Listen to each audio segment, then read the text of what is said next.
Praise lord. హల్లెలూయా. మరి దేవుని నామమునకు స్తోత్రములు. కూడి వచ్చిన మీ అందరికీ వందనములు. మరి ఈ సమయంలో పరిశుద్ధ గ్రంథము వైపుకి తిరుగుదాము. అందరూ బైబిల్ గనుక ఉన్నట్లయితే పరిశుద్ధ గ్రంథంని చూడండి. పరిశుద్ధ గ్రంథంలో హగ్గయి, చిన్న ప్రవక్త హగ్గయి రాసిన గ్రంథం 2వ అధ్యాయము 1వ వచనము నుండి చూద్దాం. 7వ నెల 21వ దినమున యెహోవా వాక్కు ప్రవక్తయగు హగ్గయికి ప్రత్యక్షమై సెలవిచ్చినది ఏమనగా, నీవు యూదా దేశపు అధికారియగు షయల్తీయేలు కుమారుడైన జెరుబ్బాబేలుతోను ప్రధాన యాజకుడగు యెహోజాదాకు కుమారుడైన యెహోషువతోను శేషించిన జనులతోను ఇట్లనము, పూర్వకాలమున ఈ మందిరమునకు కలిగిన మహిమను చూచిన వారు మీలో ఉన్నారు కదా. అట్టి వారికి ఇది ఎట్టిదిగా కనబడుచున్నది. దానితో ఇది ఎందులను పోలినది కాదని తోచుచున్నది కదా. అయినను యెహోవా ఆజ్ఞ ఇచ్చినది ఏమనగా, జెరుబ్బాబేలు ధైర్యము తెచ్చుకొమ్ము, ప్రధాన యాజకుడగు యెహోజాదాకు కుమారుడైన యెహోషువ ధైర్యము తెచ్చుకొనుము. దేశములోనున్న సమస్త జనులారా ధైర్యము తెచ్చుకొని పని జరిగించుడి. నేను మీకు తోడుగా ఉన్నాను. అయితే ఇదే సైన్యములకు అధిపతియగు యెహోవా వాక్కు. చాలండి, ప్రార్థన చేద్దాం. స్తోత్రములు ప్రభువా, మహిమగల రాజా, మీకే స్తుతులు స్తోత్రములు చెల్లించుకొనుచున్నాం. అయ్యా, ఇక్కడ నీ వాక్య భాగం చదవబడి ఉన్నది. దయచేసి నీ వాక్యమనే రొట్టెని విరచి నీ ప్రియబిడ్డలైన మాకివ్వండి ప్రభువా. వాక్యం ద్వారా నేడు మమ్మల్ని పోషించండి. నీ బల్ల చుట్టూ పోగై ఉండగా మీరే మాతో మాట్లాడండి. వాక్యానికి వ్యతిరేకమైన ప్రతి ఒక్కటి మాలో నుండి తీసివేయండి ప్రభువా. అగ్ని బాప్తిజం దయచేయండి అయ్యా. ఇక్కడున్న ప్రతి వ్యక్తి దర్శించండి ప్రభువా. మీరే నీ ప్రియబిడ్డలతో మాట్లాడి మహిమ పొందమని అడుగుచున్నాము. ఇప్పటిదాకా నీ ప్రియబిడ్డల పాటల ద్వారా నిన్ను స్తుతించారు. చప్పట్లు కొట్టుచు వాయిద్యాలు వాయించుచు నిన్ను మహిమపరిచారు ప్రభువా. అతి ప్రాముఖ్యమైన భాగంలోనికి మేము వచ్చి ఉండగా మీరు మాతో మాట్లాడండి. ఈ గడియ వాక్యం ఇవ్వండి ప్రభువా. కూడి వచ్చిన బిడ్డలతోనూ, టేబు వింటున్న బిడ్డలతోనూ, శబ్దయంత్రం ద్వారా వింటున్న బిడ్డలతోనూ ప్రతి ఒక్కరితో మీరు మాట్లాడమని అడుగుచున్నాము అయ్యా. ప్రతి అవసరత, నీ ప్రియబిడ్డలకున్న ప్రతి అవసరత తీర్చండి ప్రభువా. ఈ గడియ వాక్యం ఇవ్వండి ప్రభువా. ప్రత్యక్షతలో నిలబెట్టండి ప్రభువా. అయ్యా, నీ కృప నీ ప్రియబిడ్డలందరికీ అనుగ్రహించమని యేసుక్రీస్తు నామములో ప్రార్థన చేసి అడిగి వేడుకొనుచున్నాము. ఆమేన్. హల్లెలూయా, హల్లెలూయా.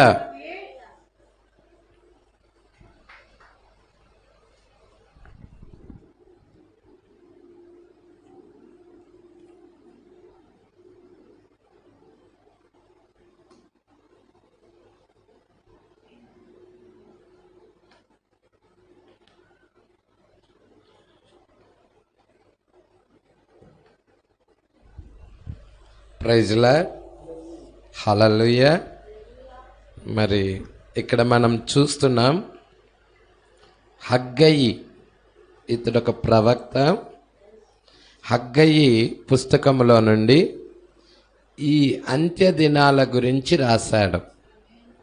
హగ్గయి ఈ అంత్య దినాల గురించి రాశాడు. Praise Lord. ఇప్పుడు మనం ఏం చూస్తున్నామంటే, హగ్గయి 2వ అధ్యాయములో 7వ నెల 21వ దినమున యెహోవా వాక్కు ప్రవక్త అయిన హగ్గయి దగ్గరికి వచ్చింది. ఈ పాయింట్ ఖచ్చితంగా పట్టుకోవాలి.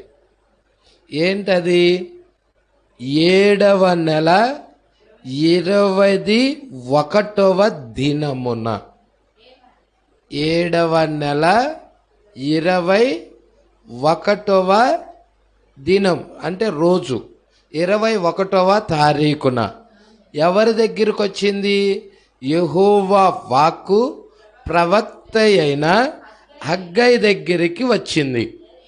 ప్రజలా, మొదటి నెల కాదు, 2వ నెల కాదు, 3వ నెల కాదు, 4 కాదు, 5, 6, 7వ నెలలో వచ్చింది. ఇక్కడ మనము 7వ నెలలో చదువుతున్నాం. హల్లెలూయా.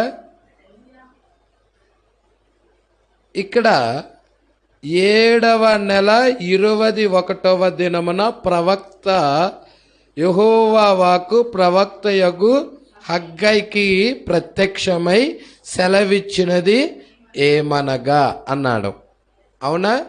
అంటే మనం చూస్తున్నాము, 7వ నెలలో 3 పండుగలు ఉంటాయి.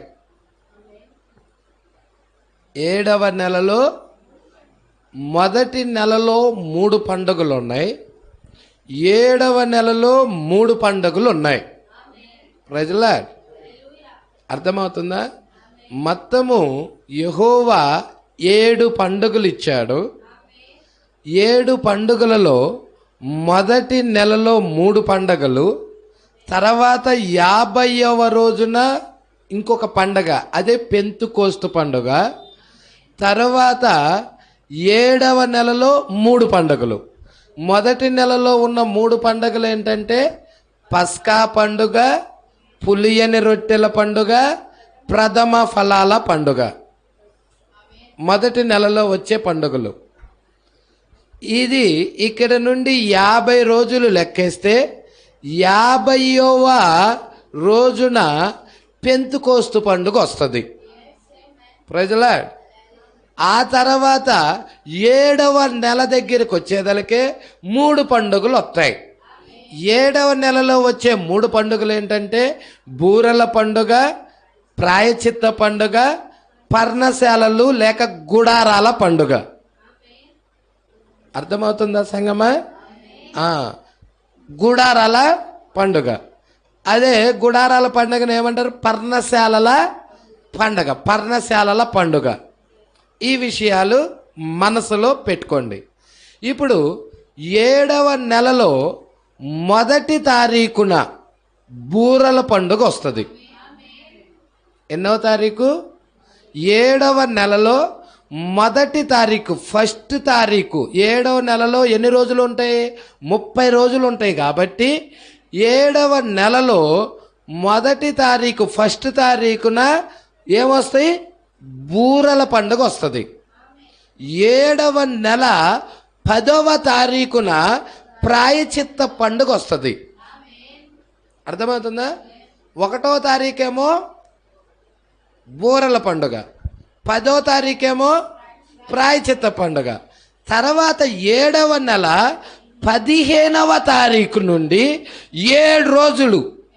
ప్రజలా, 7 రోజులు ఉంటుంది. 7 దానికి 8వ రోజు కూడా ఉంటుంది. అర్థమవుతుందా? పర్ణశాలలు పండుగది. హల్లెలూయా. అంటే 7 రోజులు వాళ్ళు గుడారాల్లో నివసిస్తారు, పర్ణశాలల పండుగ జరిగిస్తారు.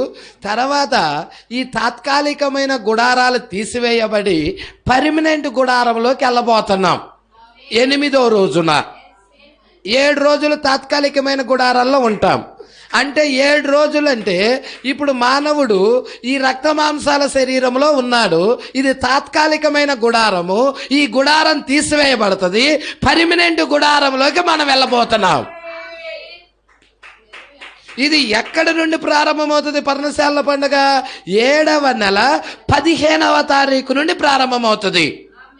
ఇప్పుడు 15వ తారీఖు నుండి 7 రోజులు లెక్కేయండి.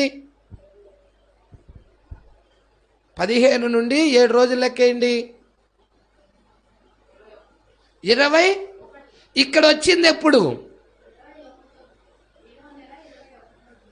అంటే పర్ణశాలల యొక్క పండుగ యొక్క ముగింపులో వస్తుంది.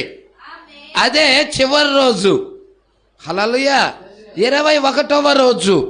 అర్థమవుతుందా? 7 రోజులు ఉంటుంది. దానికి 8వ రోజు కూడా ఉందన్నాను. ప్రజలా అర్థమవుతుందా? 7 రోజులు తాత్కాలికమైన గుడారాల్లో ఉంటారు. ఈ గుడారాలు తీసివేయబడి పర్మనెంట్ గుడారంలోకి వెళ్తారు. ఇప్పుడు తాత్కాలికమైన గుడారం అంటే ఏదో కాదు, ఈ గుడారమే, మనమున్న ఈ రక్త మాంసాల శరీరమే. దీన్ని తీసేయబడుతుంది.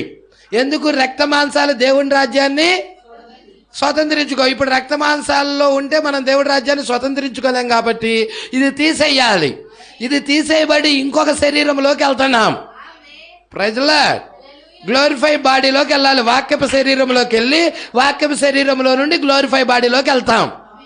దేవుడికి మహిమ కలుగును గాక. మహిమ శరీరంలోకి వెళ్తాం. అయితే ఇప్పుడు వాక్యపు శరీరంలోకి మనం వెళ్ళాలి. ఈ బాడీ నుండి రక్త మాంసాల శరీరం నుండి వాక్యపు శరీరంలోకి వెళ్ళాలి.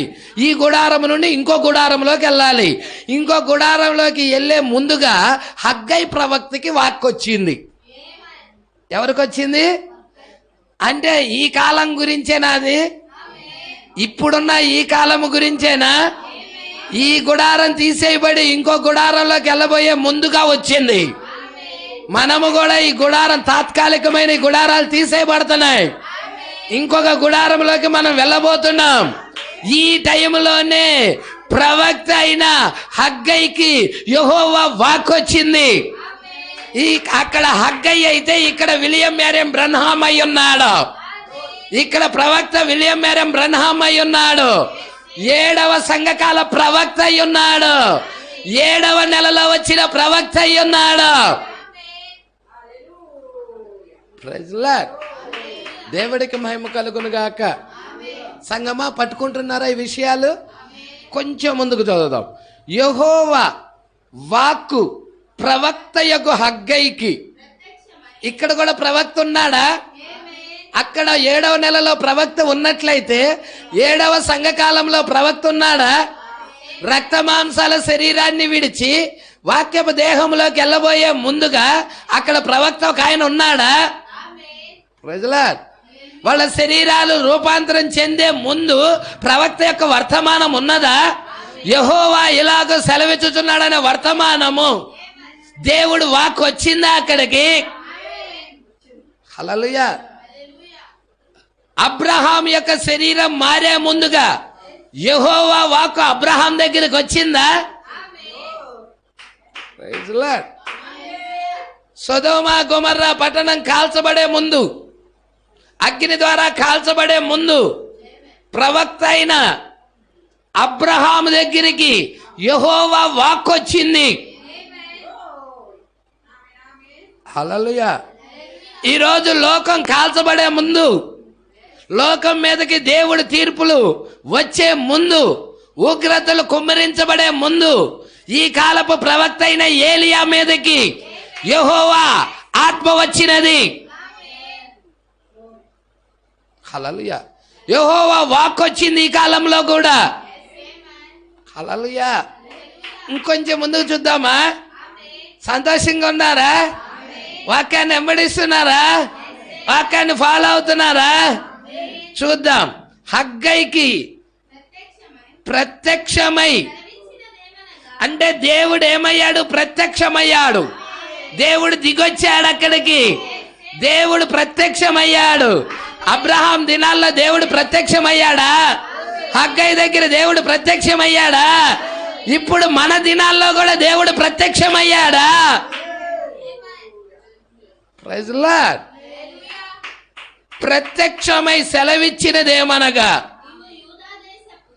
నీవు యూదా దేశపు అధికారియగు షయల్తీయేలు కుమారుడైన జెరుబ్బాబేలుతోను ప్రధాన యాజకుడగు యెహోజాదాకు కుమారుడైన యెహోషువతోను శేషించిన జనులందరితోనూ ఇట్లనుము, పూర్వకాలమున ఈ మందిరమునకు కలిగిన మహిమను చూచిన వారు. హల్లెలూయా. ఇప్పుడు పూర్వకాలమున ఈ మందిరమునకు కలిగిన మహిమను, ప్రైజ్ లార్డ్, సంగమా పట్టుకుంటున్నారా? చాలా జాగ్రత్తగా పట్టుకుందాం. హల్లెలూయా. మందిరం, దేవుడు ఇజ్రాయేల్ ప్రజలు ఐగుప్తులో బానిసత్వం చేస్తుంటే అక్కడికి ఒక ప్రవక్తను పంపించి వారిని ఐగుప్తు బానిసత్వము నుండి విడిపించి మరి అరణ్య మార్గము గుండా వాళ్ళని తీసుకొని వస్తా ఉన్నాడు. మరి ఆ జనులు ఆరాధించటానికి దేవుడు ఒక ఆలయాన్ని కట్టమని, ఒక మందిరాన్ని కట్టమని ఆ మోషేకి ఆజ్ఞ ఇవ్వబడినది. నిర్గమాకాండం 25వ అధ్యాయం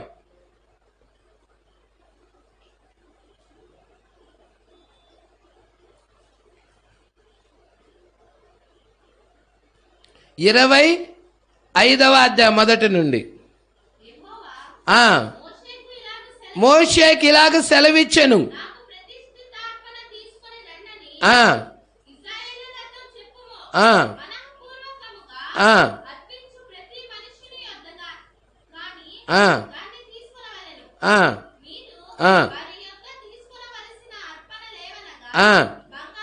బంగారం, వెండి, ఇత్తడి,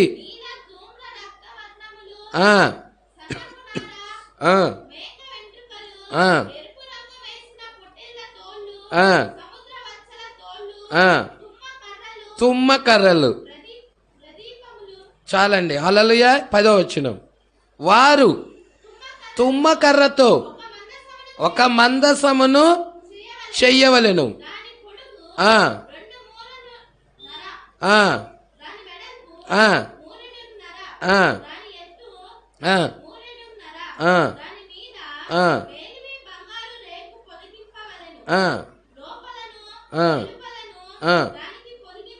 ప్రజలు చాలండి. ఇక్కడ మందిరము ఎలా కట్టాలో ఏంటో అన్నీ ఇక్కడ చెప్పబడతా ఉన్నాయి. ప్రజల ఇక్కడ మనం చూస్తున్నాము, తుమ్మకర్రతో ఒక మందసాన్ని చెయ్యాలి. దాని పొడుగు మరి 2 మూడలన్నర, దాని వెడల్పు, దాని ఎత్తు అన్నీ కూడా చెప్తా ఉన్నాడు. మేలిమి బంగారు రేకు పొదిగించాలి, లోపట వెలుపట దానికి పొదిగించాలి. ప్రజల బంగారపు జవ్వను చుట్టూ కట్టాలి. అంత బంగారపు ఉంగరములు పోత పోసి దాని పక్కల 2 ఉంగరాలు ఎదుట మొత్తము ఎలా చేయాలో ఏంటో ఆ నమూనా అంతా చెప్తా ఉన్నాడు. హల్లెలూయా. ఇప్పుడు మందసము దగ్గర, మందసము అతి పరిశుద్ధ స్థలములో పెట్టబడినది. పరిశుద్ధ స్థలములోనేమో దీపవృక్షం ఉంది, రొట్టెల బల్ల ఉంది, ధూపవేదిక ఉంది. ఆ యొక్క ఆవరణంలోనేమో ఏమున్నాయి? ఇత్తడి బలిపీఠం, ఇత్తడి గంగాళం ఉన్నాయి. ఇది దేవుడి యొక్క ఆలయం నమూనా. ప్రజల హల్లెలూయా. మందిరం ఇది. దేవుడికి మహిమ కలుగును గాక. ఆయన దేవుడు చూపించిన నమూనా ప్రకారం కట్టాడు. ఆ మందిరంలోకి ఎవరు దిగొచ్చారు? దేవుడే దిగొచ్చాడు. హల్లెలూయా. తర్వాత మోషే తర్వాత మందిరాన్ని ఎవరు కట్టారు? సొలొమోను కట్టాడు. సొలొమోను ఆలయాన్ని కట్టాడు. ప్రజల సొలొమోను ఆలయాన్ని కట్టాడు. దానికి ఆలయాన్ని కట్టేటప్పుడు ఆలయానికి వర్క్ చేసిన వాళ్ళంతా అన్యులు, అన్యజనులు. ప్రజల ఎందుకంటే కొత్త నిబంధనలో ఆలయం కట్టబడుతుంది, 7 సంఘ కాలాలలో ఆలయం కట్టబడుతుంది. ఇక్కడ ఉన్న వాళ్ళందరూ కూడా అన్యజనులే. ప్రజల నీడలో వాళ్ళు అన్యజనుల చేతే కట్టించాడు. ప్రజలాడు దేవుడికి మహిమ కలుగునుగాక. హల్లెలూయా. మరి అక్కడ సొలొమోను ఆలయాన్ని కట్టిన తర్వాత, పూర్తయిన తర్వాత 120 మంది యాజకులు ఉన్నారు. ఈ 120 మంది యాజకులు ఉండినప్పుడు ఈ 120 మంది దేనికి సాదృశ్యంగా ఉన్నారంటే, పెంతెకొస్తు పండుగ దినాన 120 మందితో వాళ్ళు మేడగదిలోకి వెళ్ళారు. షకీనా మహిమ అక్కడికి దిగొచ్చి ఉన్నది. హల్లెలూయా. మనం చూసిన మొదటిగా మందిరాన్ని మోషే కట్టాడు, తర్వాత మందిరాన్ని సొలొమోను కట్టాడు, తర్వాత ఆలయము యేసే అయ్యాడు. యేసే ఆలయమై ఉన్నాడు. ఈ ఆలయాన్ని పడగొట్టండి, 3 దినాలలో తిరిగి మరలా లేపుతానన్నాడు. ఆయనే ఆలయమై ఉన్నాడు. తర్వాత ఆయన వెళ్ళిపోయిన తర్వాత ఆలయం ఎవరంటే, మీరు దేవుని ఆలయమై ఉన్నారని ఎరగరా అంటున్నాడు. ఇప్పుడు 7 సంఘకాలాల్లో ఉన్న వధువే దేవుని మందిరము, దేవుడు ఆలయమై ఉన్నది. ప్రజలాడ్ దేవుడికి మహిమ కలుగునుగాక. ఇక్కడ మనం చూస్తున్నాము మునుపటి మందిరము యొక్క మహిమ. అంటే మునుపటి మందిరం అంటే ఇప్పుడు మనం మందిరమై ఉన్నాం. ఇప్పుడు మనం మందిరమై ఉన్నాం కాబట్టి మునుపటి మందిరం అంటే ఏదొస్తుంది? ఏ మందిరం వస్తుంది? మునుపు ఉన్న మందిరం 2000 సంవత్సరాల క్రితం ఉన్న మందిరం వస్తుంది. 2000 సంవత్సరాల క్రితం ఉన్న మందిరం ఏది? మునుపటి మందిరము యొక్క మహిమ ఏమంటున్నాడు? మీరు ఎరిగిది చదవమ్మా. మునుపటి మందిరము పూర్వకాలమున ఈ మందిరమునకు కలిగిన మహిమను చూచిన వారు మీలో ఉన్నారు కదా, అట్టివారికి ఇది ఎట్టిదిగా. ఇది అంటే ఏది? ఇప్పుడున్న మందిరం. ప్రజలా ఇప్పుడున్న మందిరము ఎట్టిదిగా కనబడుతుంది. ప్రజలా దేవుడికి మహిమ కలుగును గాక. ఆ మందిరముతో పోస్తే ఇది ఎట్టిదిగా కనబడుచున్నది అంటున్నాడు. దానితో ఇది ఎందునను పోలినది కాదని మీకు కంటికి ఎలా కనబడుతుందంటే, దానితో పోలిస్తే ఇది దేనికి పోలినది కాదని, పోలినది ఎందులను పోలినది కాదని తోచుచున్నది కదా. అంటే అదే మహిమతో ఉన్నట్టుగా మీకు కనపడుతుంది. ప్రజలా ఇప్పుడున్న ఇప్పుడున్న మందిరము మహిమతో లేనట్టుగాను, ముందున్న మందిరము మహిమతో ఉన్నట్టుగాను కనబడుతుంది. ప్రజలా పట్టుకుంటున్నారా? ముందున్న మందిరం అంటే ఆది అపోస్తుల దినాల్లో ఉన్న మందిరం, మొదటి కాలంలో ఉన్న మందిరం. ఇప్పుడున్న మందిరం అంటే ప్రస్తుతం మన దినాల్లో ఉన్న మందిరం. ఇప్పుడు మన దినాల్లో ఉన్న మందిరం ఎవరంటే మనమే. దేవుని మందిరం ఎవరు? మనమే. 4 గోడలు కాదు. హల్లెలూయా. ఇప్పుడు ఆది అపోస్తలులు అప్పుడు మందిరమై ఉన్నారు. ఆ కాలంలో వారు మందిరమై ఉన్నారు. ఆ దినాల్లో వారు మందిరమై ఉన్నారు.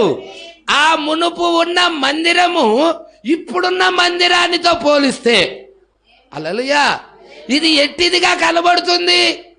ఇప్పుడున్నది ఎట్టిదిగా కనబడుతుంది.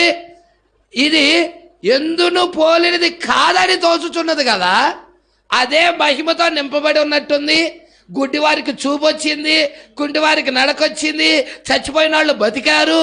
హల్లెలూయా హల్లెలూయా. అవునా కదా?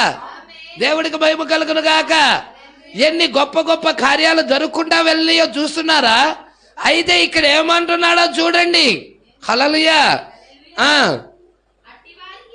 అట్టి వారికి ఇది ఎట్టిదిగా కనబడుచున్నది, దానితో ఇది ఎందునను పోలినది కాదని తోచుచున్నది కదా. దానితో పోలిస్తే ఇది ఎందుకు కూడా పోలినదిగా కనబడతల్లా. ప్రజలా ఎందును పోలినది కాదని కనబడుతుంది కదా. అయినను ఇలాంటి స్థితిలో ఉన్నా గాని ప్రజలా యెహోవా మాత్రం ఆజ్ఞయిస్తున్నాడు. ప్రజలా దేవుడికి మహిమ కలుగును గాక. యెహోవా ఏం ఆజ్ఞయిస్తున్నాడు ఈ కాలపు మందిరం గురించి? ఈ కాలపు మందిరమే మనమై ఉన్నాము. మన గురించి యెహోవా వాక్కు ఏం సెలవిస్తుంది? ప్రజలా చూద్దాం. అయినను ఆజ్ఞ ఇచ్చున్నది ఏమనగా, జెరుబ్బాబెలు ధైర్యము తెచ్చుకో, ప్రధాన యాజకుడకు యెహోజాదా కుమారుడైన యెహోషువ ధైర్యము తెచ్చుకో, దేశంలో ఉన్న సమస్త జనులారా ధైర్యము తెచ్చుకొని ప్రజలా సువార్త పనిని జరిగించండి, మందిరము యొక్క పనిని జరిగించండి, ధైర్యం తెచ్చుకొని జరిగించండి. హల్లెలూయా. ఆగదు ఆగదు. ఓ ఆ మందిరంతో పోలిస్తే ఇది దేనికి పనికిరానిదిగా ఉన్నది కదా అనుకోవద్దు. ఇక్కడ దేవుడు ఏదో కార్యం చేయబోతున్నాడు, పని జరిగించమంటున్నాడు, వర్తమానంలో ముందుకెళ్ళమంటున్నాడు, ఆలయాన్ని కట్టమంటున్నాడు. Praise lord. ఆలయం పాడై ఉన్నది, ఆలయాన్ని కట్టమంటున్నాడు, ఆలయం కట్టబడతా ఉన్నది. Praise Lord. దేవుని ఆలయం కట్టబడతా ఉన్నదా? సొలొమోను ఆలయాన్ని కట్టేటప్పుడు అరణ్యంలోనే మ్రాణులు చెక్కేవాళ్ళు. హల్లెలూయా. రాళ్ళు చెక్కేవాళ్ళు. అయితే ఆలయం దగ్గరికి తీసుకొచ్చినప్పుడు ఉల్లి సౌండ్ కానీ శుద్ధి సౌండ్ కానీ లేకుండా ఒక రాయి మీద ఒక రాయి పెడితే కరెక్ట్ గా సరిపోయేది. Praise Lord. దేవుడికి మహిమ కలుగును గాక. రాయి మీద రాయి పెట్టగల కరెక్ట్ గా సరిపోయేది. ఆ రాళ్లే ఈ రాళ్ళు. ఇవి చెక్కబడిన రాళ్ళు. దేవుడే ఇక్కడ చెక్కుతా ఉన్నాడు. ఆయనే శిల్పి, ఆయనే నిర్మాణకుడు. ఆలయాన్ని కట్టే నిర్మాణకుడు క్రీస్తే, శిల్పకారుడు కూడా క్రీస్తే, చెక్కేవాడు కూడా క్రీస్తే. లోకాన్ని మనలో నుంచి చెక్కుతూ ఉన్నాడు, పాపాన్ని మనలో నుంచి చెక్కుతూ ఉన్నాడు, వాక్యానికి వ్యతిరేకమైన కార్యాలు మనలో నుంచి చెక్కుతూ ఉన్నాడు. మహిమను తీసుకొని రావడానికి, క్రీస్తు మహిమను తీసుకొని రావడానికి, క్రీస్తు యొక్క రూపాన్ని తీసుకొని రావడానికి, వాక్యపు స్వరూపాన్ని తీసుకొని రావడానికి ఈ రాళ్ళని చెక్కుతూ ఉన్నాడు. దేవుడికి మహిమ కలుగును గాక. యెహోజాదా కుమారుడు పని జరిగించు, జెరుబ్బాబెలు పని జరిగించు. జెరుబ్బాబెలు ఈ కాల ప్రవక్త అయి ఉన్నాడు, జెరుబ్బాబెలు ఈ కాలపు వర్తమానికుడై ఉన్నాడు. యెహోషువ క్రీస్తుకు సాదృశ్యముగా ఉన్నాడు. ఇక్కడ క్రీస్తు ఉన్నాడు. ఇక్కడ ఓ దేవుడి ఆత్మ కలిగిన దైవ జనులు ఉన్నారు. ఇక్కడ పని జరిగించమంటున్నాడు.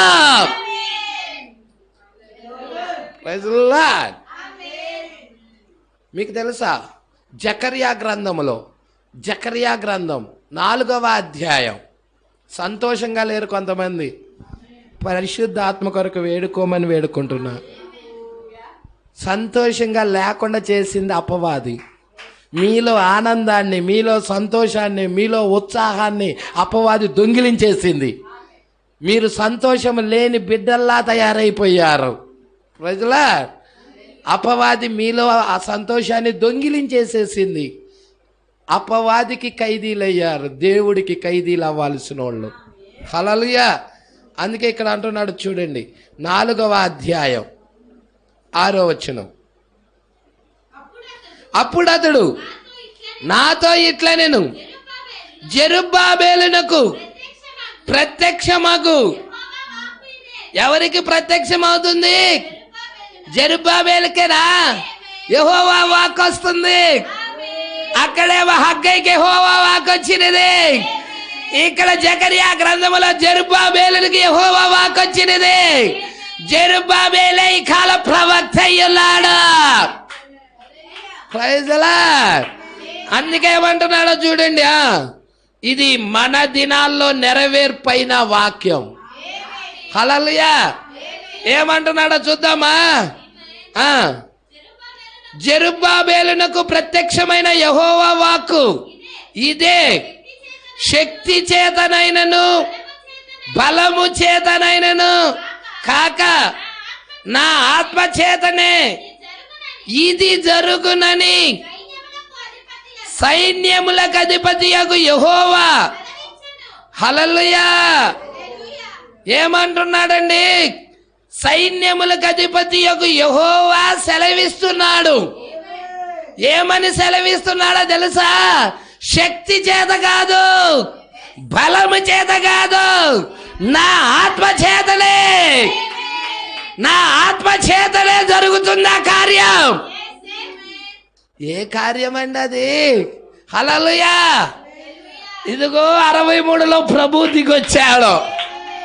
ఇది శక్తి చేత జరిగేది కాదు, ఇది బలము చేత జరిగేది కాదు, ఇది ఆయన ఆత్మ ద్వారాగా జరిగిస్తున్న కార్యాలవి. ఏమంటున్నాడో చూడండి.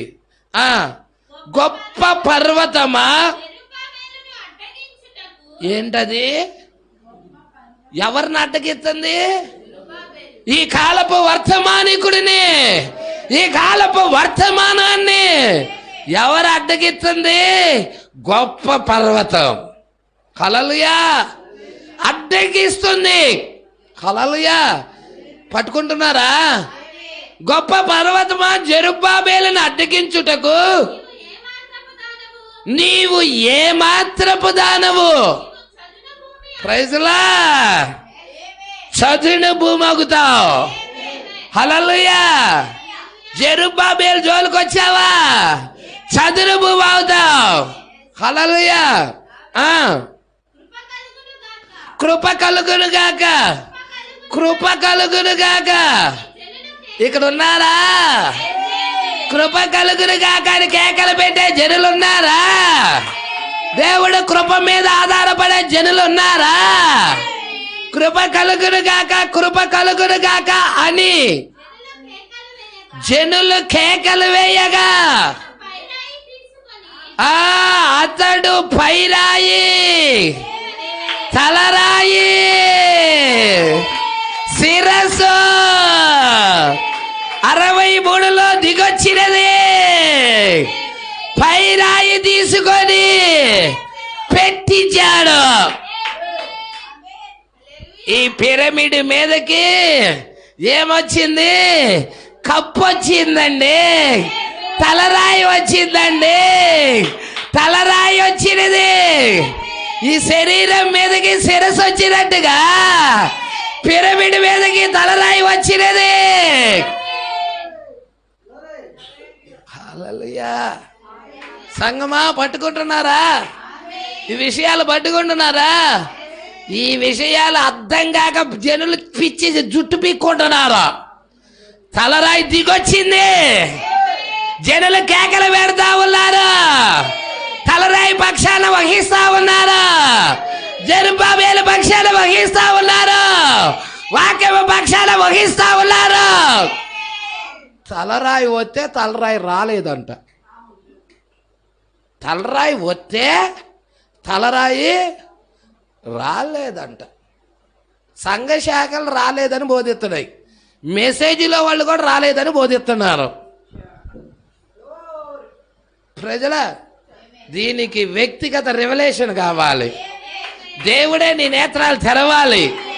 ఆయన కృపకు నువ్వు పాత్రురాలు అయితేనే తెరుస్తాడు. పాస్టర్ గారు ఏడు చెప్పినంత మాత్రాన్ని తెరుస్తాడు అనుకోకు. పాస్టర్ గారు ఏంది ఎడవడం, మీ నేత్రాలు ఏంది ఎరవడం.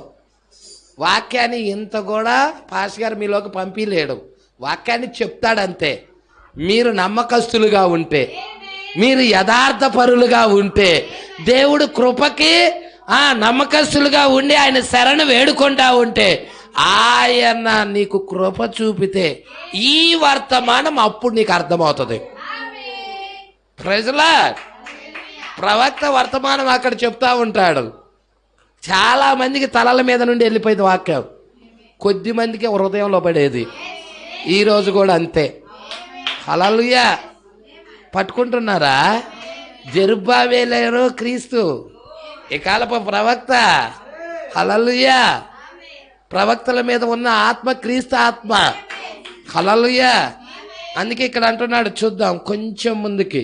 జెరుబ్బాబెలు ధైర్యం తెచ్చుకొనుము, ప్రధాన యాజకుడగు యెహోజాదా కుమారుడైన యెహోషువ. Praise Lord. ధైర్యము తెచ్చుకోము. దేశములోనున్న ఉన్నారా ఇక్కడ సమస్త జనులు? హల్లెలూయా. దేశములో ఉన్న సమస్త జనులారా, ధైర్యము తెచ్చుకొని సమస్త జనులతోనూ చెప్తున్నాడు, మీతో కూడా చెప్తున్నాడు. మరి పని చేయడానికి నువ్వు సిద్ధమేనా? దేవుని పని చేయడానికి సిద్ధమేనా? దేవుని యొక్క ఆలయాన్ని నిర్మించడానికి సిద్ధమేనా? నడుము కట్టుకుంటావా? వాక్య పక్షాన నిలబడతావా? వర్తమాన పక్షాన నిలబడతావా? Praise lord. ఏమంటున్నాడో చూద్దాం. ధైర్యము తెచ్చుకొనుము, ప్రధాన యాజకుడగు యెహోజాదా కుమారుడైన యెహోషువ. ధైర్యము తెచ్చుకొనుము. ఇక్కడ యెహోషువ అనేదానికే మోషే కాలంలో ఉన్న యెహోషువ అనుకోవాకండి. ఆయన నూను కుమారుడైన యెహోషువ. ఆయన ఎవరు? నూను కుమారుడైన యెహోషువ. ఈయనెవరు? యెహోజాదా కుమారుడైన యెహోషువ. ఇద్దరు యెహోషువాలు ఉన్నారు. యెహోజాదా కుమారుడైన యెహోషువ, నూను కుమారుడైన మోషే వెళ్ళిపోయిన తర్వాత వచ్చాడు. హల్లెలూయా. మోషే దినాల్లోనే ఉన్నాడు.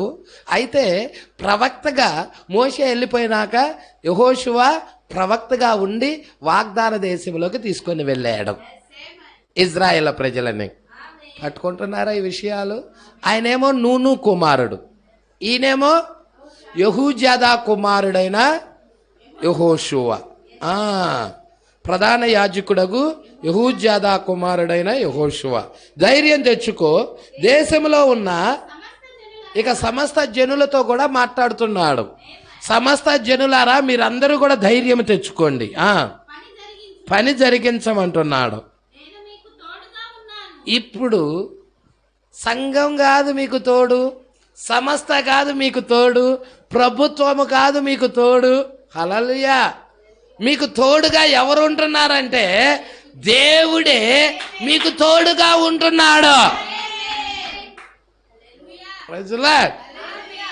దేవుడే మీకు. అందుకే నేను మీకు తోడుగా, ప్రవక్తకి తోడుగా ఉన్న దేవుడు, ప్రవక్తతో ఉన్న దేవుడు, ప్రవక్తలో ఉన్న దేవుడు ఈరోజు మనలో ఉంటున్నాడు. మీతో ఉంటానని వాగ్దానం చేశాడు. ఎంత గొప్ప దేవుడు అండి. హల్లెలూయా. మీకు తోడుగా ఉన్నా, ధైర్యం తెచ్చుకో, పని జరిగించు. హల్లెలూయా. పట్టుకుంటున్నారా? జరిగించండి పని అంటున్నాడు.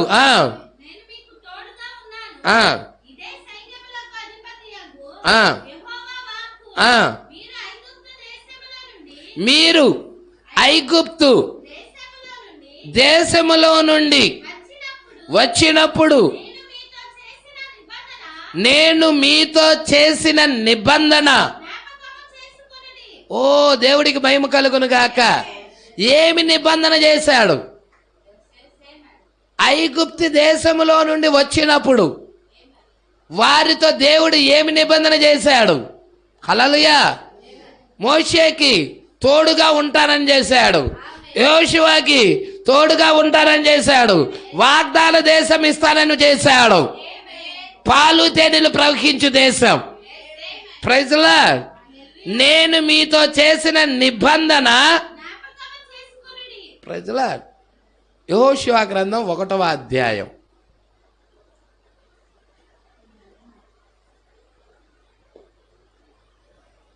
ఐదు కాండాల తర్వాత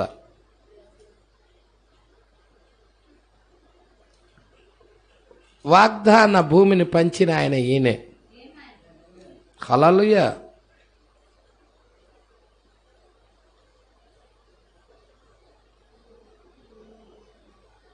మూడవ వచనం. నేను మోషేతో చెప్పినట్లు మీరు అడుగుపెట్టు ప్రతి స్థలమును మీకిచ్చుచున్నాను. అరణ్యమును, ఈ లెబానోను మొదలుకొని మహానది అయిన యూఫ్రటీసు నది వరకు, హిత్తీల దేశమంతయు పడమటి మహాసముద్రము వరకు మీకు సరిహద్దు. నీవు బ్రతుకు దినములన్నిట ఏ మనుష్యుడు నీ ఎదుట నిలవలేక ఉండును. నేను మోషేకు తోడై ఉండినట్లు నీకును తోడై ఉందును. నిన్ను విడవను, నిన్ను ఎడబాయను. నిబ్బరము కలిగి ధైర్యముగా ఉండుము. వారికిచ్చేదనని నేను వారి పితరులతో ప్రమాణము చేసిన ఈ దేశమును నిశ్చయముగా నీవు ఈ ప్రజల స్వాధీనము చేసేదవు. అయితే నీవు నిబ్బరము కలిగి జాగ్రత్త పడి బహుధైర్యముగా ఉండి నా సేవకుడైన మోషే మీకు ఆజ్ఞాపించిన ధర్మశాస్త్రమంతటి చొప్పున చెయ్యవలెను. నీవు నడుచు ప్రతి మార్గమున చక్కగా ప్రవర్తించున్నట్లు నీవు దాని నుండి కుడికి గాని ఎడమకు గాని తొలగకూడదు. ఈ ధర్మశాస్త్ర గ్రంథమును నువ్వు బోధింపక తప్పిపోకూడదు. దానిలో వ్రాయబడిన వాటన్నిటి ప్రకారం చేయుటకు. అంటే ఇక్కడ ఏమి ఇవ్వబడింది? గ్రంథం ఇవ్వబడింది. మనకు కూడా ఏమి ఇవ్వబడిందో చెప్పండి. గ్రంథం ఇవ్వబడినది. ఆ గ్రంథములో ఉన్న ప్రతి దానిని మనం చెయ్యాలి, తప్పిపోకూడదు. ప్రతిరోజు దాన్ని ధ్యానించాలి. హల్లెలూయా. అవునా? ఇక్కడ వీళ్ళకి గ్రంథం ఇవ్వబడినట్టుగానే మోషే ఇచ్చాడు. మన కాలపు మోషే ఆ గ్రంథాన్ని తీసుకొని వచ్చి మనకిచ్చాడు. యెహోషువ రంగం మీద ఉన్నాడు, క్రీస్తు రంగం మీద ఉన్నాడు. ప్రజలు వాగ్దాన దేశంలోకి వెళ్ళాలి, వాక్యపు శరీరంలోకి వెళ్ళాలి. ఈ దేహాలు వదిలిపెట్టి పర్మనెంట్ గుడారాల్లోకి వెళ్ళాలి. రంగం మీద యెహోషువాయే ఉన్నాడు, యెహోవాయే రక్షకుడై ఉన్నాడు. Praise the Lord. అందుకే అంటున్నాడు, దీనిలో వ్రాయబడిన వాటన్నిటి ప్రకారం చేస్తావా? చదువుతావా? వాక్య ప్రకారం చేయటానికి ఇష్టమేనా? ఇష్టమేనా?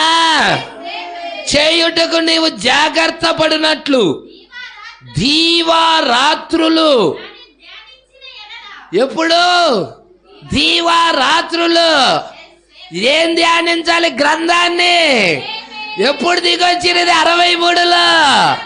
ఏ గ్రంథం? 7 ముద్రల ప్రత్యక్షత, నీ విమోచన గ్రంథము.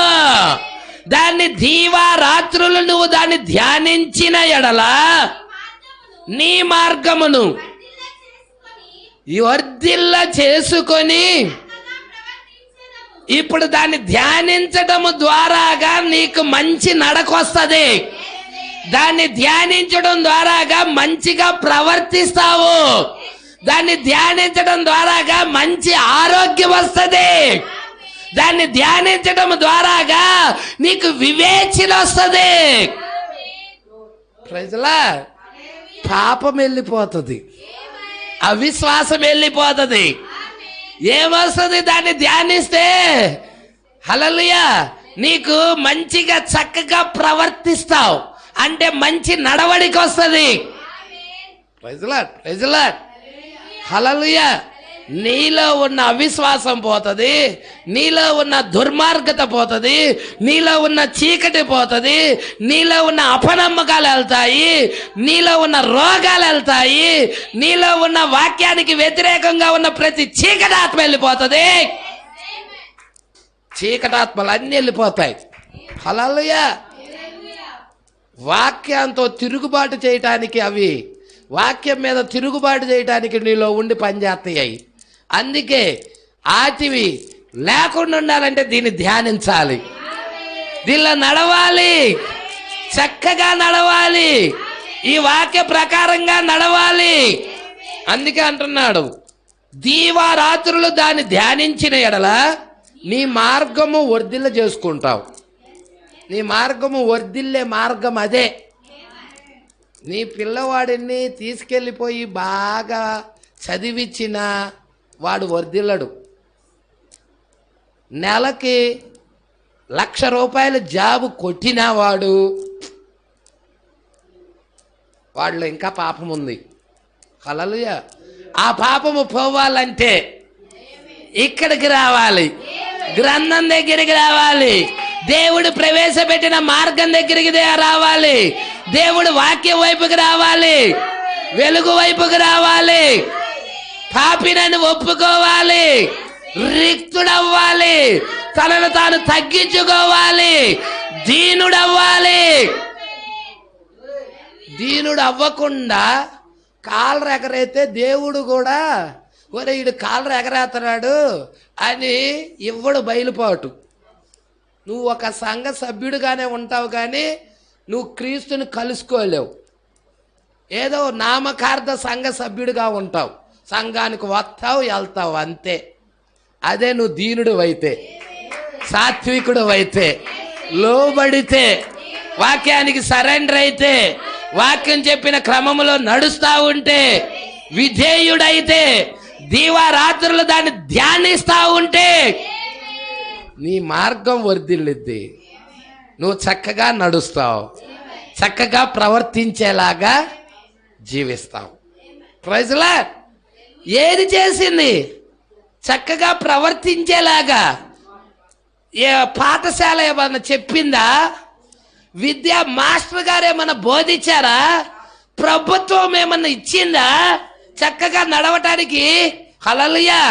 కానీ వాక్యము నీ నడతను బాగు చేసింది, నీ జీవితాన్ని బాగు చేసింది, నీ హృదయాన్ని బాగు చేసింది, నీ మనసును బాగు చేసింది, నిన్ను వాక్యానికి సరెండర్ అయ్యేలాగా చేసి దీనుడిని చేస్తుంది. హల్లెలూయా. ఈ దీనత్వంలోకి అందరూ రాలేరు, దేవుని బిడ్డలు మాత్రమే వస్తారు. హల్లెలూయా.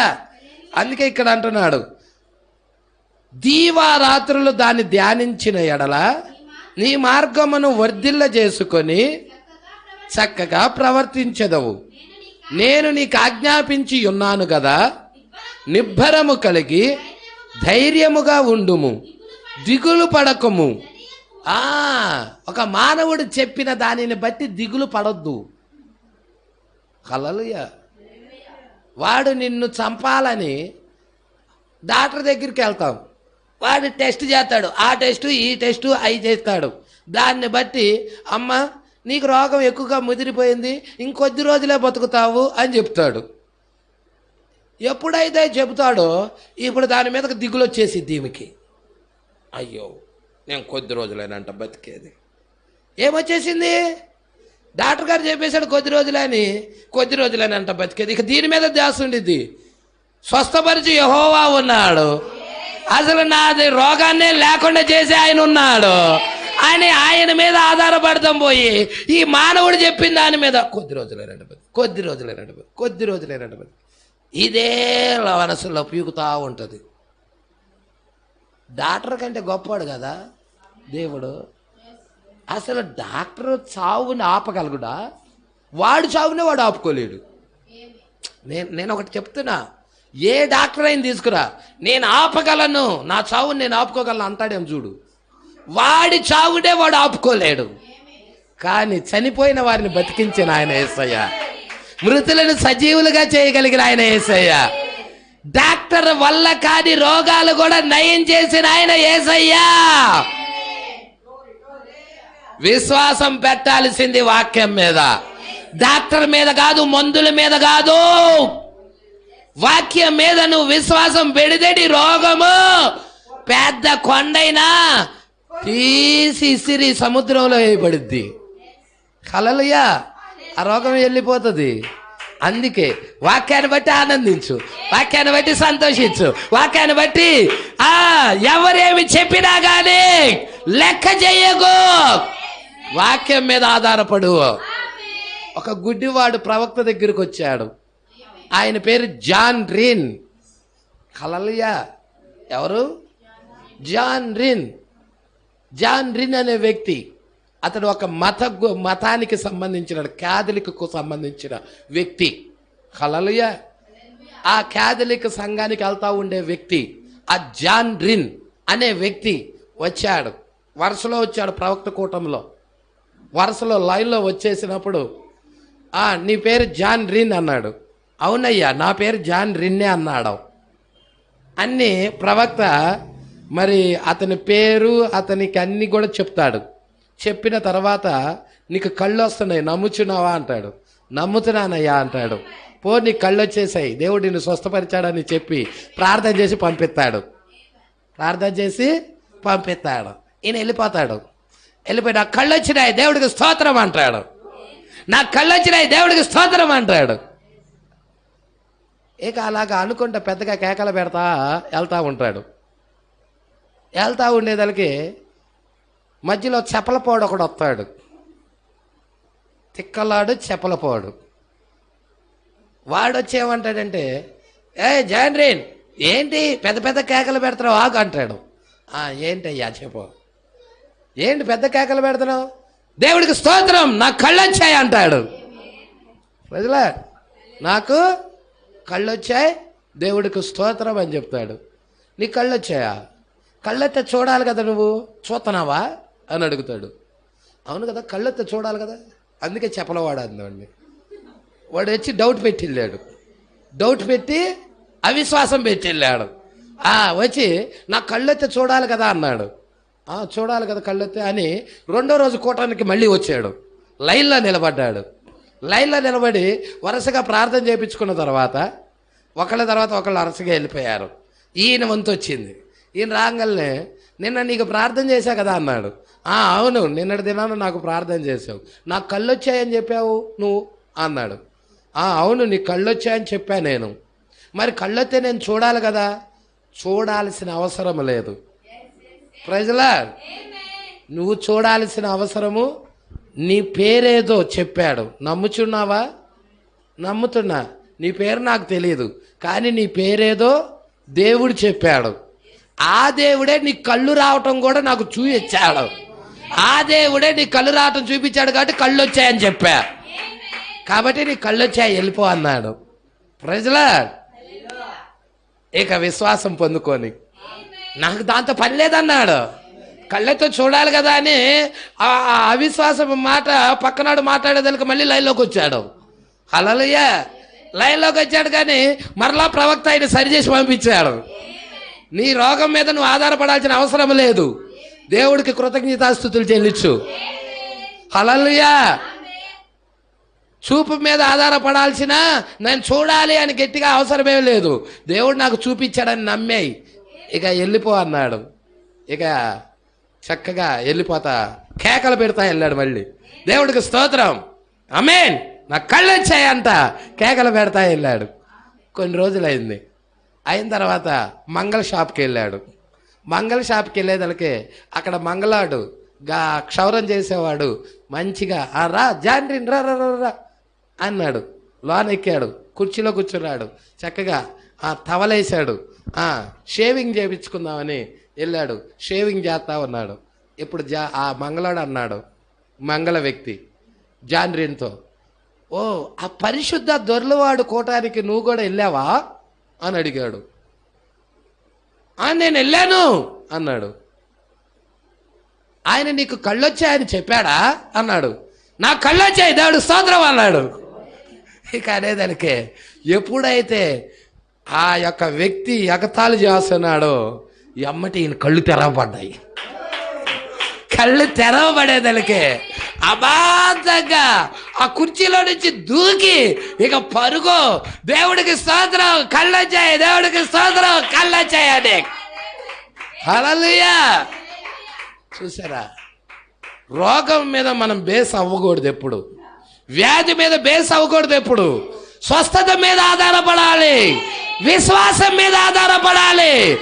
దేవుడు దేనికి కర్త దాని మీద ఆధారపడాలి, వాక్యం మీద ఆధారపడాలి.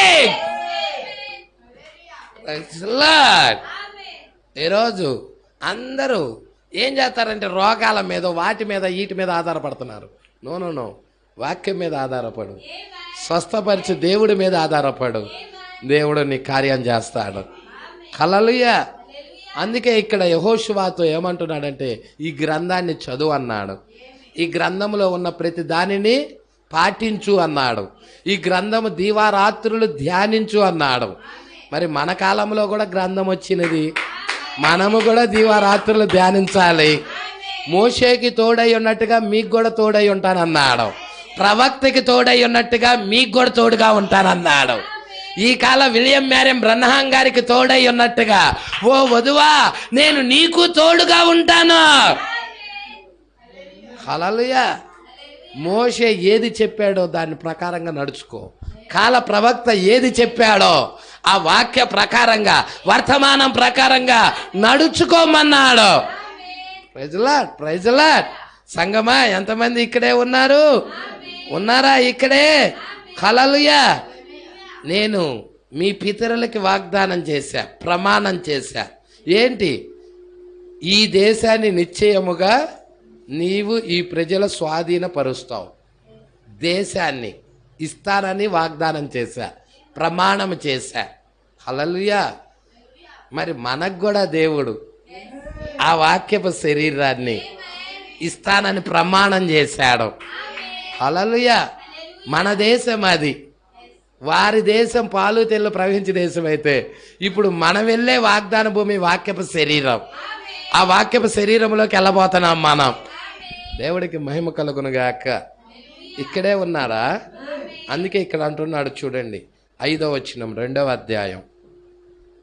మీరు ఐగుప్తులో నుండి వచ్చినప్పుడు నేను మీతో చేసిన నిబంధన జ్ఞాపకము చేసుకునుడి. ఎక్కడ ఉన్నారు? 5వ అధ్యాయం 2వ వచనం అంటే యెహోషువ గ్రంథం చూస్తున్నారా? హగ్గై దగ్గరికి రావాలి, మూలవాక్యం దగ్గరికి. హల్లెలూయా. 2వ అధ్యాయము 5వ వచనం. మీరు ఐగుప్తులో నుండి వచ్చినప్పుడు నేను మీతో చేసిన నిబంధన జ్ఞాపకము. ఏంటి ఆ నిబంధన? గుర్తుంది కదా. ఇప్పుడు అది చూసి వచ్చాం మనం. నా ఆత్మ మీ మధ్య ఉన్నది, మీ మధ్య. హల్లెలూయా.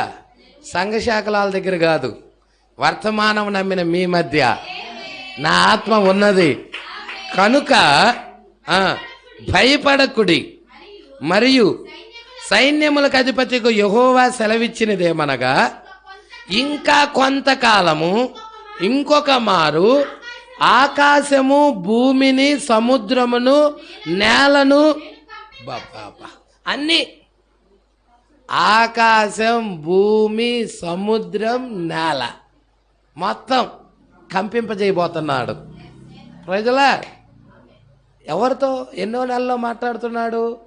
పర్ణశాలల పండుగ టైములో హగ్గై ప్రవక్తకి యెహోవా వాక్కు వచ్చి మాట్లాడుతూ ఉన్నది. ఇప్పుడు దేవుడు ఆకాశాన్ని కంపించబోతున్నాడు, భూమిని కంపింపజేయబోతున్నాడు, సముద్రాలను కంపింపజేయబోతున్నాడు. అర్థమవుతుందా? నేల, సముద్రం, ఆకాశం, అదేనండి.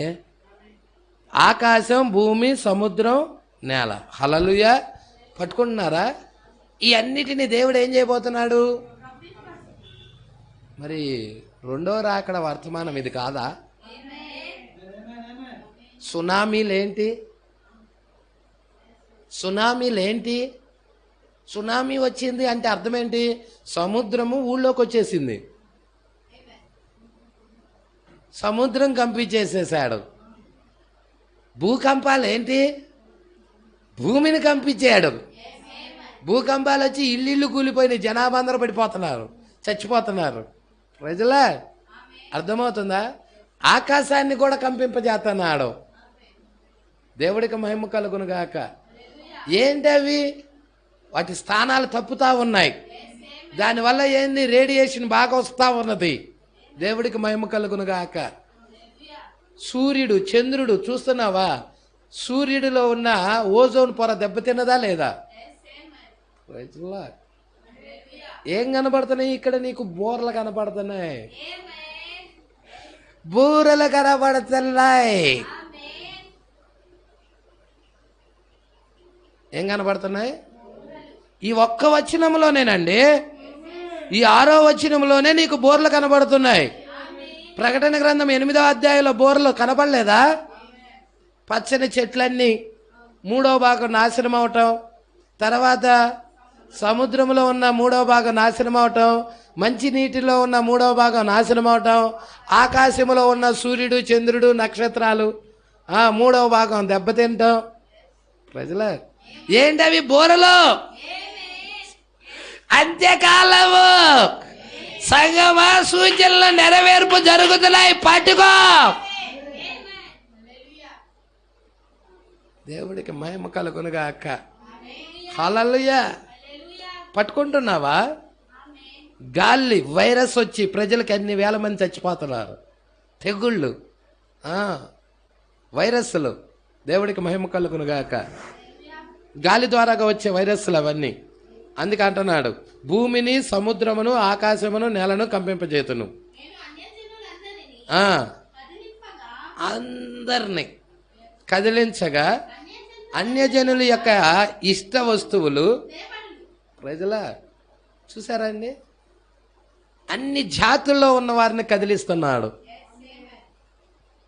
ఇష్ట వస్తువులు దేవుడి మందిరానికి తేవాలి. ప్రజలా ఏం తేవాలి? ఇష్టం ఇంటికాడ పెట్టుకొని పనికిరాంది దేవుడి దగ్గరికి కాదు, శ్రేష్టమైనది దేవుడికి దగ్గరికి తేవాలి. హల్లెలూయా. అందుకే ఇక్కడ అంటున్నాడు చూడండి, అన్యజనులందరి కదిలింపగా అన్యజనుల యొక్క ఇష్ట వస్తువులు తేబడును.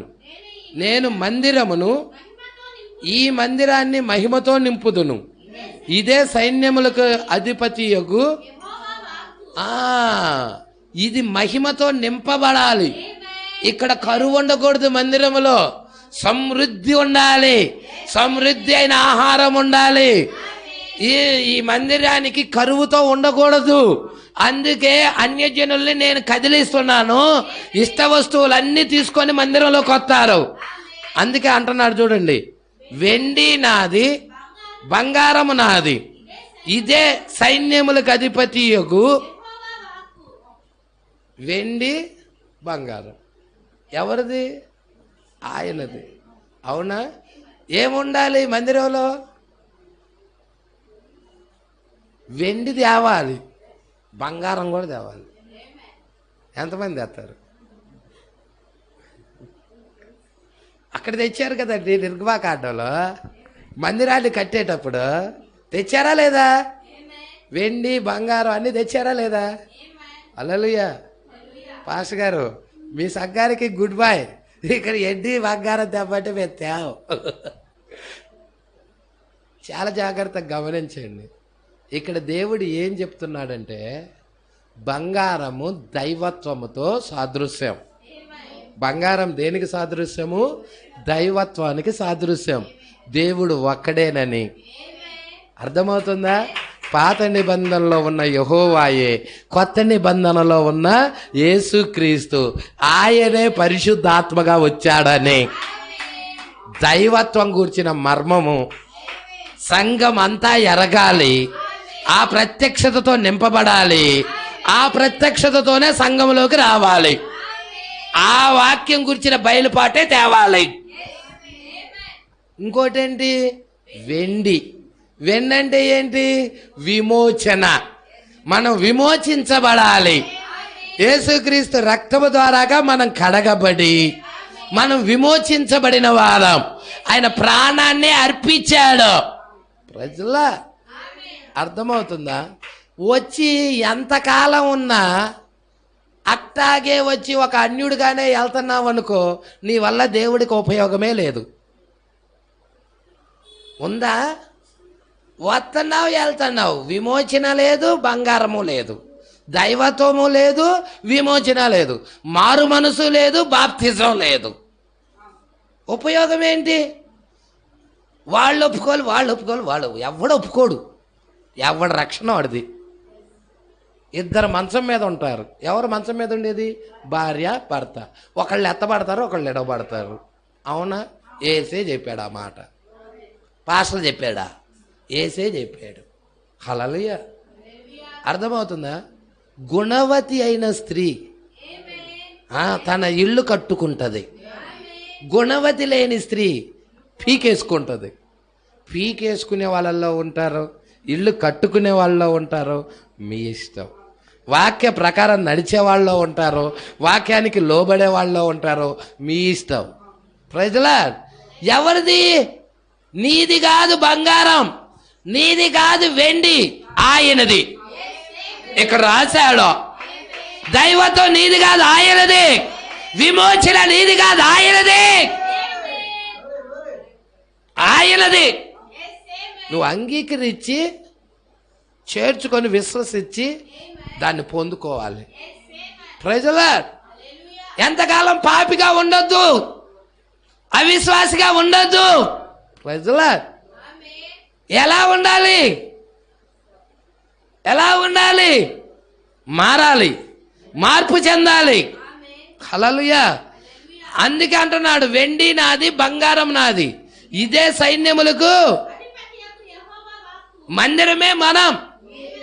మనకి భూమిలో తయారైన, భూమిలో పుట్టి భూమిలో ఉన్న ఆ బంగారం వెండితో ఆయన ఏం చేసుకుంటాడు? హల్లెలూయా. దాని అర్థాలు ఉన్నాయి. హల్లెలూయా. దేవుడికి మహిమ కలుగును గాక.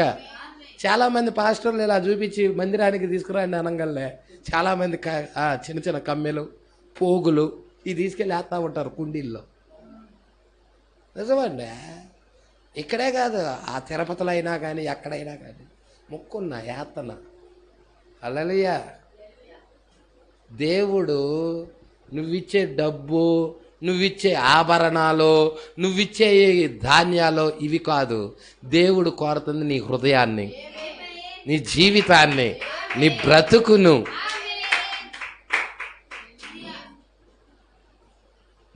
మనం ఏదన్నా రోడ్డు మీద వెళ్తా ఉంటాం, ఒక పేదాడు కనపడతాడు, ఓ 10 రూపాయలు ఇస్తాం, లేదా ఒక 5 రూపాయలు ఇస్తాం. అవునా? ఎందుకు? దాన్ని ఏదో టీ తాగుతారుకో, టిఫిన్ చేసుకోవడానికో అతడు ఉపయోగించుకుంటా ఉంటాడు. దేవుడి దేనికి ఉపయోగించుకుంటాడు? ఇవి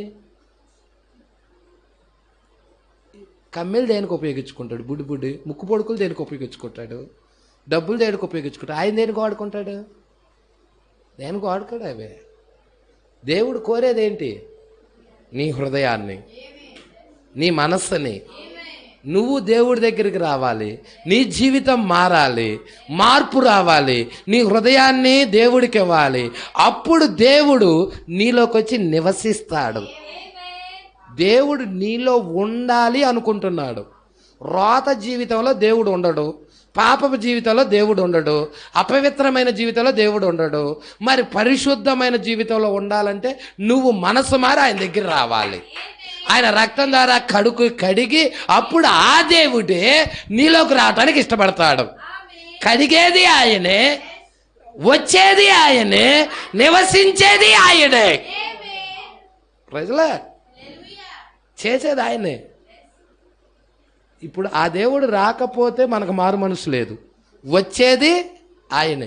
వచ్చిన ఆయన కడుగుతున్నాడు, మన రోత జీవితాన్ని కడుగుతున్నాడు. ఎందుకు కడుగుతున్నాడయ్యా అంటే ఆయన నివసించటానికి. దేవుడు నివసించే పాత్రగా దీన్ని మనం చెయ్యాలి. అందుకంటున్నాడు దేవుని ఆలయము మీరు, 4 గోడలు కాదు, మనమే దేవుని ఆలయం. ఒకప్పుడు యేసు దేవుని ఆలయం, ఇప్పుడు మనము దేవుని ఆలయం. అందుకే అంటున్నాడు. ఈ వచనము చాలు, క్లోజ్ చేద్దాం. నెక్స్ట్ పార్ట్ 2, దీనిలోనే పార్ట్ 1 ఉంది. ఇప్పుడు పార్ట్ 1 చూసాం, పార్ట్ 2 నెక్స్ట్ వారం చెప్పుకున్నాం. చాలా అద్భుతంగా ఉంటుంది. 9వ వచనం. ఈ కడవరి ఏందండి? కడవరి అంటే అర్థం ఏంటి? చివర. అవునా? చివర మందిరం ఎవరో చెప్పండి? కడపటి మందిరము మనమేనా? మన గురించేనా? హగ్గై రాస్తున్నాడా? అంటే ఈ కడపటి మందిరము యొక్క మహిమ మునుపు 2000 సంవత్సరాల క్రితం ఉన్న మందిరం, మునుపటి మందిరము యొక్క మహిమను మించును.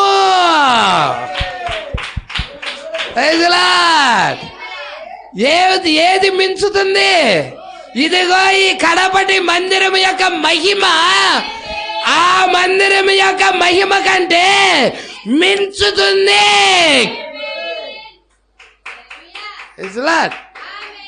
రిజల్ట్ కావాలంటే ప్రవక్తలు చూడొచ్చు. మునుపటి మందిరం యొక్క మహిమలో 3000 మంది పేతురు నిలబడి ప్రసంగం చేశాడు.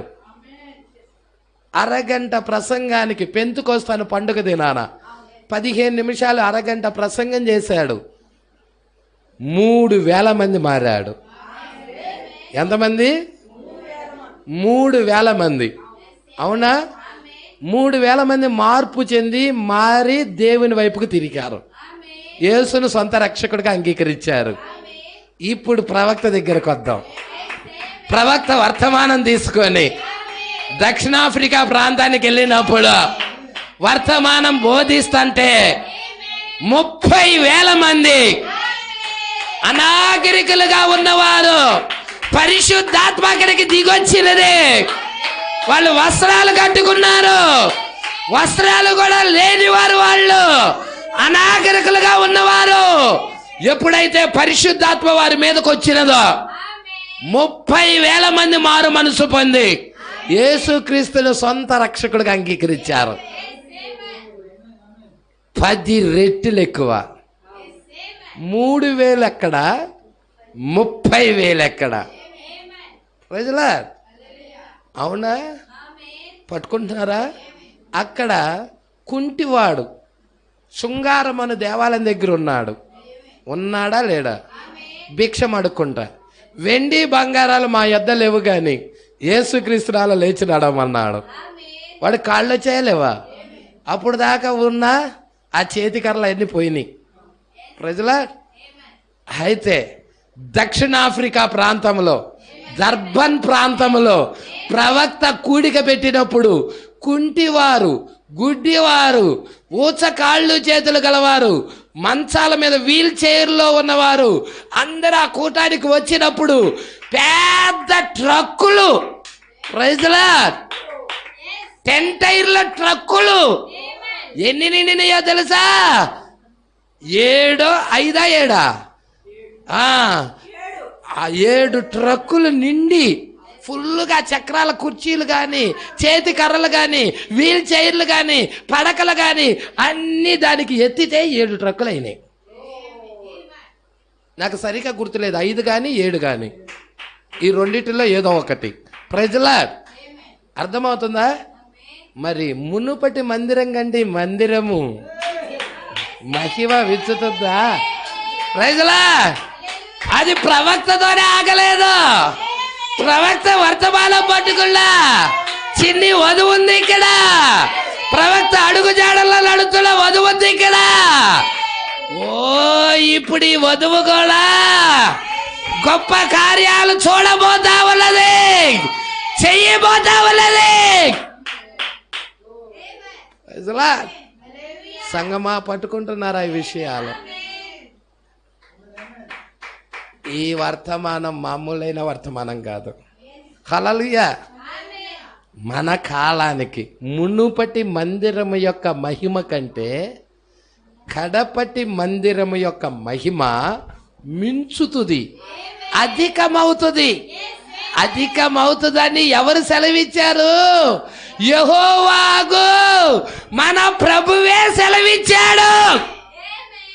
నడుము కట్టు, పని జరిగించు, ధ్యానం చేయి, వాక్యాలు విను, వర్తమానాలు విను, పనిలో ఉండు, కర్తవ్యంలో ఉండు.